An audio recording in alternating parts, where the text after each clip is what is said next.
প্রথমবারের মতো মহাকাশ ভ্রমণের সকল প্রস্তুতি সম্পন্ন করেছে চীনের শেনচৌ 18 মহাকাশযানের নভোচারীরা। বর্তমানে তারা চীনের মহাকাশ স্টেশনে অবস্থান করছেন।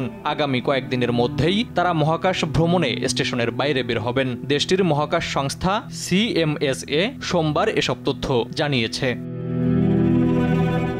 মহাকাশ ভ্রমণের আগে শেষ মুহূর্তের প্রস্তুতি হিসেবে ক্রুরা মহাকাশচারীদের কাজের জন্য অত্যাবশ্যকীয় EVA স্যুটগুলো পরীক্ষা নিরীক্ষা করে দেখছেন। মহাকাশ স্টেশনটিতে এরকম 3টি ফেইটিয়ান স্যুট রয়েছে, যার সবগুলোই দ্বিতীয় সংস্করণের এবং প্রতিটি 8 ঘন্টা পর্যন্ত মহাকাশ ভ্রমণের কাজে ব্যবহার করা যাবে।